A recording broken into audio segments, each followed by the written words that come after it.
Alright, peace, Alex. So check this out. So the first thing I noticed when I looked at your chart was like your Saturn, you feel what I'm saying? Well, that was, I think, the second thing I noticed. When I first initially looked at your chart, I noticed how you had all these planets in angular houses, you feel me? And the angular houses are those houses that are of most influence, you know? Like in the sense that the houses highlighted, my bad, the life departments highlighted by those houses typically are of great impact to us as individuals, right? Like the first house where which you have Uranus, Neptune and Uranus, interesting, right? That's like the house of the self, you know, and it has a very similar energy to the sun. Like the sun deals with the individuality and how one expresses themselves, their identity, and things like that. And the first house is overall like your personal life, things that are personal to you. It also deals with like your ambitions and your desires as well, in the sense that it is these things that you have an identification with, you feel me, at a deep level as well. It's like when I explain the first house, I like to um, associate it with its natural sign, which is Aries, you feel me? And Aries, well, first and foremost, Aries is exalted in the sun, you feel me? So Aries has a great affinity with the sun's energy, right, which is the ego, self-expression, identity, you feel me? But Aries' main phrase, you know, thought trend, its key phrase is I am, you feel me? So like your first house has a very entanglement energy with like the I am energy, the energies that you feel like you personally have to bring out into this world as well. So it's very similar energies with the sun, you feel what I'm saying? But it's like the energies within your first house, it's like when you engage with these energies, you find yourself rising or ascending, um, in the sense that your personal life starts to get better. And your personal life is like that life that's behind the scenes that deals with you. Like, I guess another way I like to explain the first house is like the first house naturally squares the fourth house, you feel what I'm saying? And so the fourth house is the house that deals with like the family, the domestic life. This is your home, and these are like your familiar influences. And so also via signs, Aries and Cancer square each other. And so this square is like certain energies that may be personal to you may not be approved by like your family members. And so it's like when you're behind scenes and you're working on that thing personal to you, you're working in your first house, you feel what I'm saying? But then it's like your sun is your will, and your sun, yeah, your sun is your will. So your sun, like the sun and the ascendant, even though they have similar energies, there is a slight variation between the two of them. I hope that makes sense. And so it's interesting how you have your ascendant in the sign Aquarius, in the sign of Aquarius, you feel me? And it is in the second decan, the decan of martyrism. And these are the martyrs, you feel me? The people that are, especially with the first house energy, you know, so there may be an energy of continuously giving yourself onto others. But then it's like this, and I love astrology in the sense of like how we can see connections, and how like one placement is reinforced by another placement. And so you have your moon in Pisces. Pisces is also a very selfless energy. God forbid that you have Pisces in the decan of sacrifice. And you do. Sheesh. Um, so yeah, your moon is in the decan of Pisces. That is the Pisces Cancer decan. And within the sky, this decan is signified by Andromeda. You feel me? And definitely, if you're not familiar with Andromeda's story, you know, she was the princess who, because of her mother, had to sacrifice herself to save her kingdom. And so, but because of her selflessness and her desire to want to save, just because she was selfless, you feel me?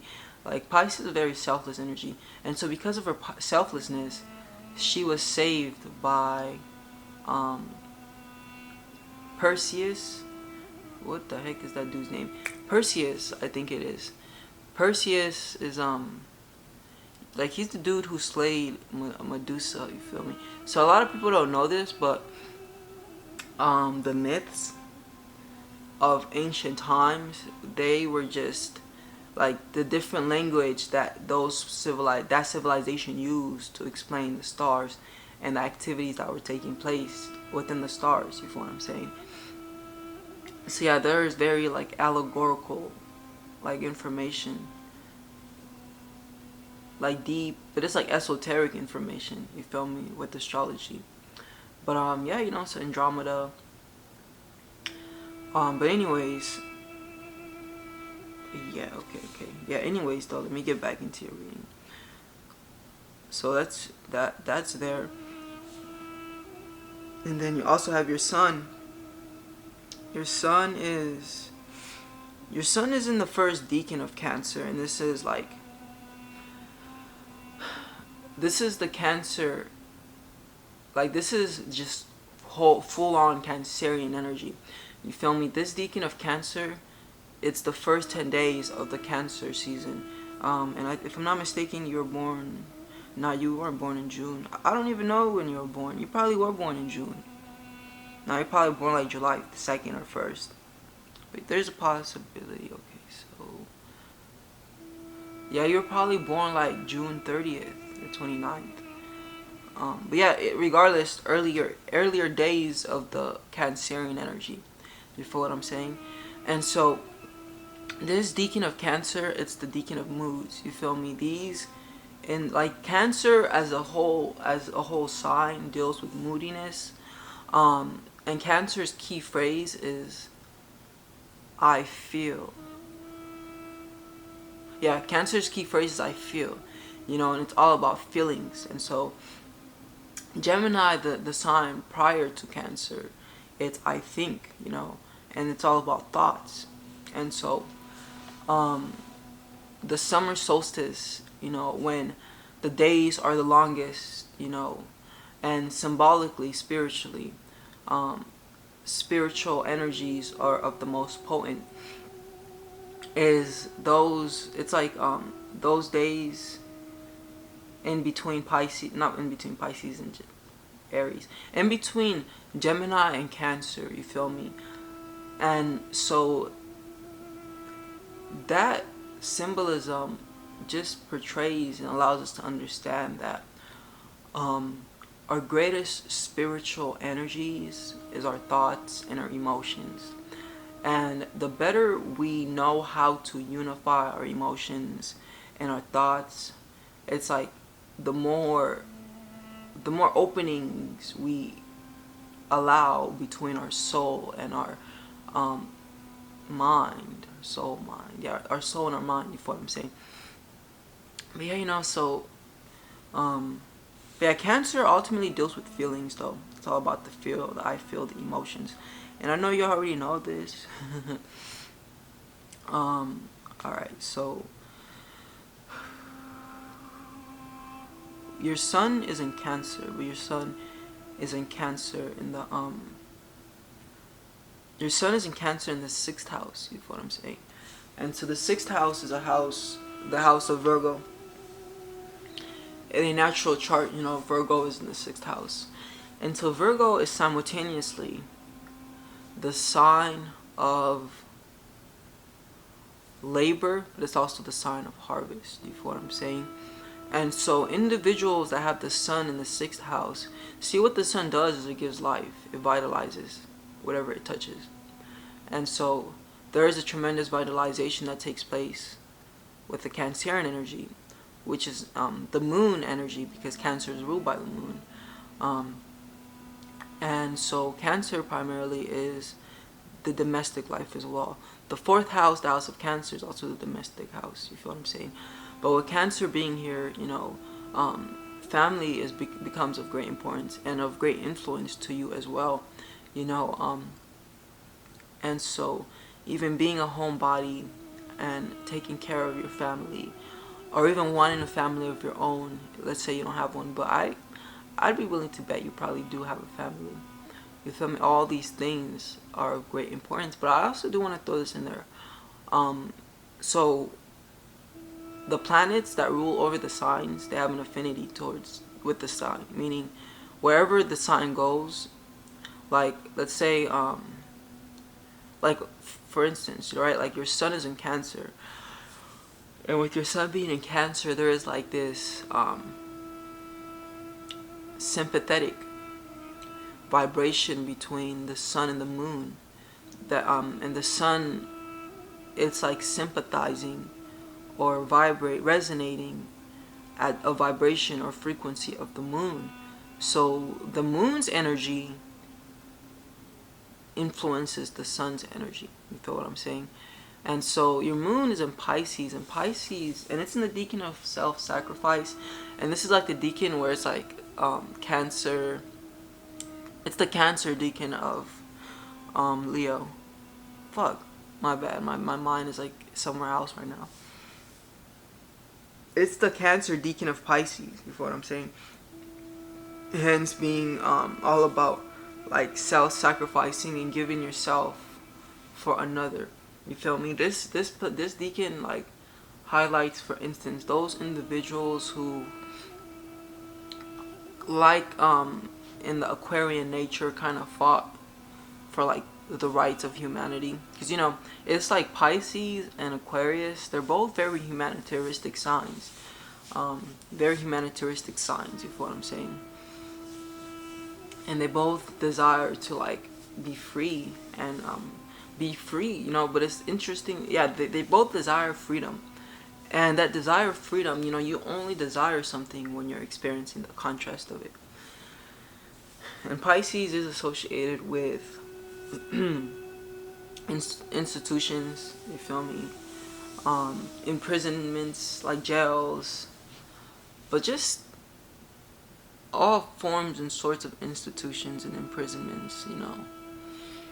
But it's like, I also want to say this, you know, before anything happens in the physical realm, it must first take place in the spiritual realm. You feel what I'm saying?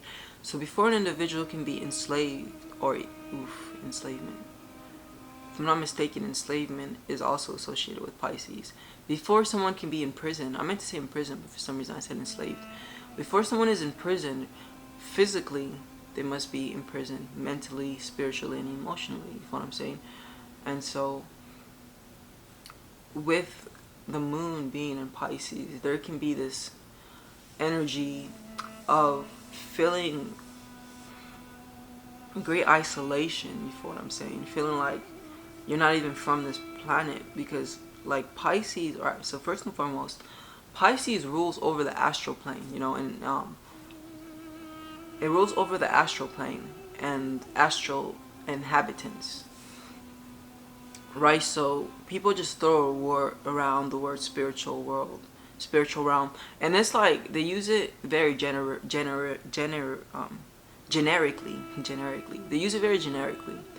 You feel me? But there's like different realms. There's 4 realms specifically, and within those realms, they have their own.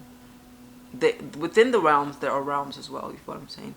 Like the material realm, which is this realm, and in so many ways, the different life forms we see within this world signify different worlds. You feel what I'm saying? Or different realms.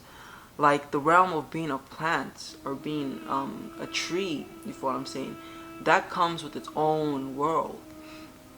Animals, own world. You feel what I'm saying? Insects, etc.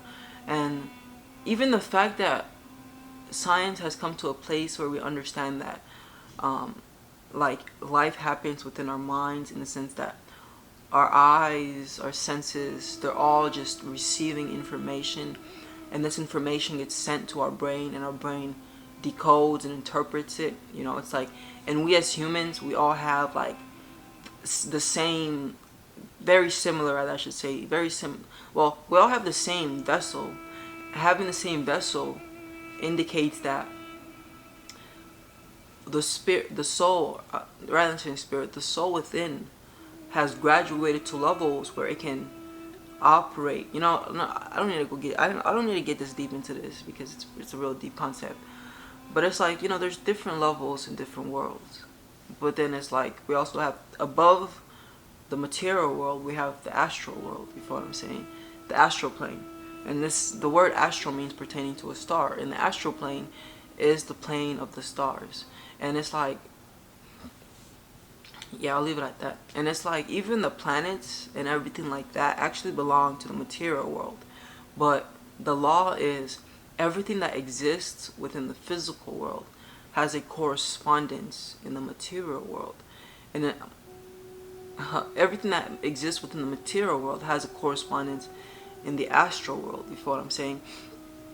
And so these planets, like when we are dealing with astrology, we're not dealing with the literal physical planets up in the sky. You feel what I'm saying? Like, and we're not even dealing with the literal constellations up in the sky. You feel me? We're more dealing with like their energy signatures, etc., etc. So it goes really, really, really, really deep. But being a Pisces, you know, these are things that you're inclined towards. You're inclined towards spirituality, the exploration of the different dimensions and the different universes, and the need to live a spiritual life in a sense. You feel what I'm saying? And then it's like you also have like that moon in Pisces. I mean, the sun in Cancer. But then it's like you also have that sun in Cancer conjuncting your Saturn, which I will get into, because if I was to jump into that, then it's a whole other energy. You feel what I'm saying? But yeah. So moon in Pisces. These individuals typically 9 out of 10 are pretty psychic, and they find themselves having psychic abilities. And so psychicism and having an ability to be psychic is just sensitivity, being sensitive. And the more sensitive you are, the more you can use like your sixth sense. You feel what I'm saying? And it's not even use your sixth sense, but it's like the more sensitive you are, the more you can pick up on subtle energies. And it's like when we're talking about the other dimensions, these are subtle energies. You feel what I'm saying? But to bring it to a practical standpoint, it's like Pisces, you know, it is mutable water. So it's water that's spread out, right? And so this is emotions that are spread out. You feel what I'm saying?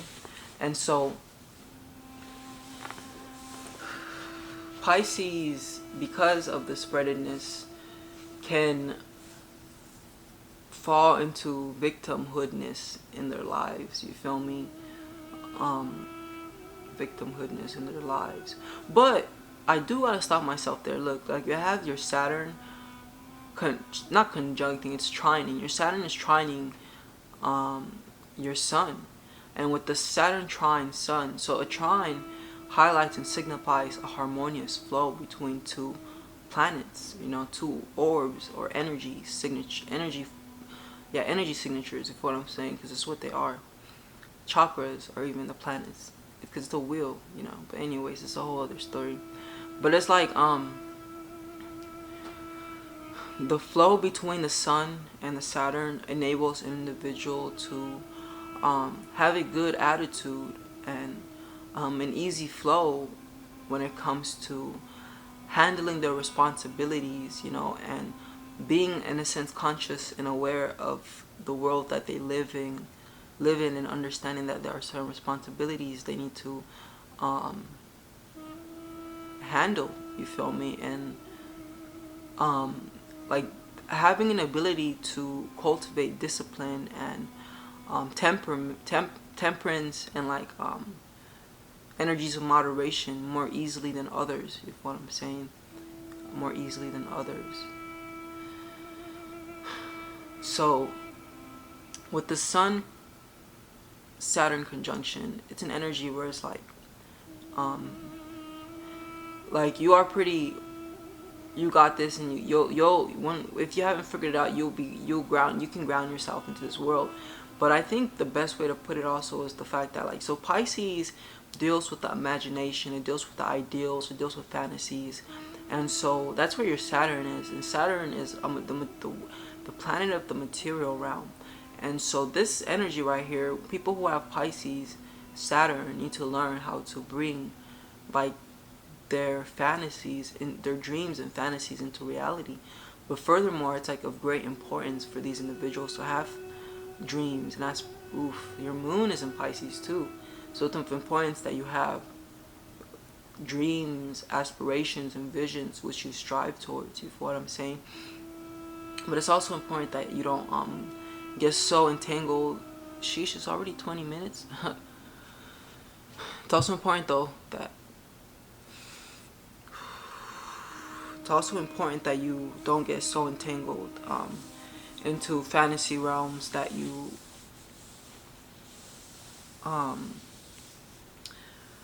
lose yourself in the physical world because you're so ungrounded.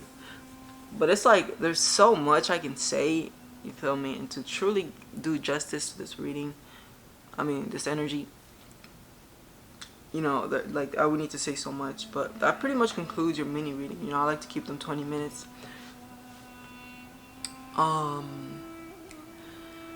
But yeah, so in as far as my readings are concerned, I do offer, you know, birth chart readings, because I am an astrologer, you know, and I've been doing this for like last 6 years. You know, my company Celestial Alignments has helped like many individuals gain an awareness and understanding of their birth chart.